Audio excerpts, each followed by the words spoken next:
Hello, I'm Leatha Kendrick. I'm a poet, writer, and editor. I've published essays, memoir, and short fiction, as well as 5 books of poetry. Over the years, I've had the privilege of mentoring both poets and memoirists in the Carnegie Center Author Academy since the first class in 2015-2016.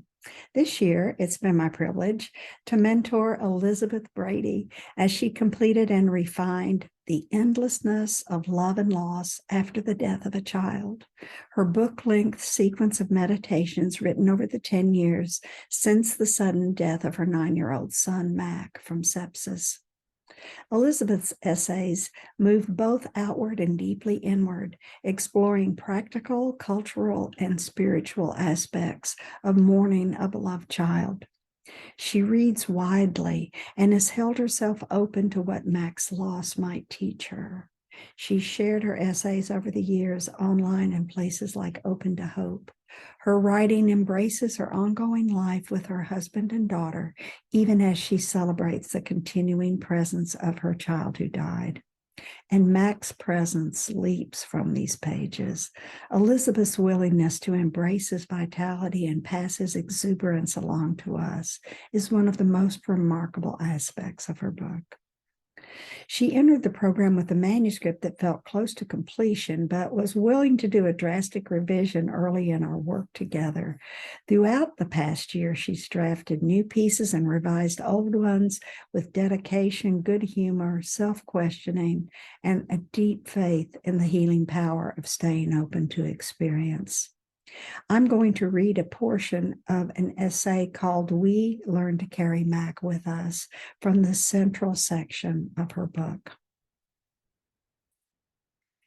We hosted a college graduation party at our house for our nephew in May 2014, roughly a year and a half after Mac died. My husband's family came, including his 95-year-old great-grandmother and all 4 grandparents in various levels of physical health. 5 generations gathered on our back porch to celebrate. I sat on the porch with my beautiful daughter, Izzy, 16, listening to the toasts and thinking that before too long, she would be graduating high school and heading to college. But our sweet Mac, who died suddenly of sepsis on New Year's Eve 2012, was not there. Mac, hilariously funny, silly, and determined, just 2 weeks shy of his 9th birthday when he died, is ever present, ever absent to me. It is a real tension, and one that those of us who are bereaved understand. We are keen to celebrate the joys of family and friends. We are all allowed to live. But I have grown another eye that senses another space and time. It is with Mac and the eternal. As I prepared the flowers and the buffet table, filled the pitcher with ice cubes, I could sense Mac's presence. He loved when we entertained. I felt Mac's joy and smiled through my tears, remembering how he skipped around the house, complained about having to dress up, filled up bowls of Fritos and munched on the extras, would huff that lighting candles was still the realm of his big sister. I laughed out loud at one point during the day, remembering when he told me guests would be personally offended if I served them stuffed grape leaves for appetizers. I miss you, I whispered out loud to him. I love you, Mackie. Once the last guest left, I was exhausted and had to rest on my bed. My daughter curled up next to me, reading funny stories from BuzzFeed. I chuckled to encourage her to read more, but really just liked the sound of her voice.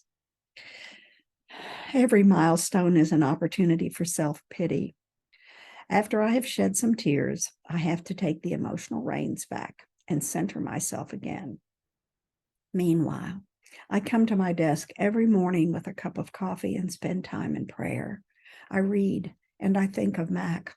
I picture his face. I remember a moment. I laugh. I cry.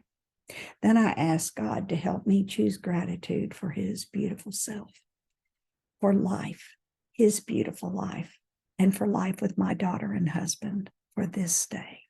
And tomorrow I will be back here at my desk, and I will need to choose gratitude again. I want to congratulate you, Elizabeth, on this amazing book and on a very strong year of writing and revising. Your book is going to be a gift to all of us, and working with you has been an absolute joy. Congratulations.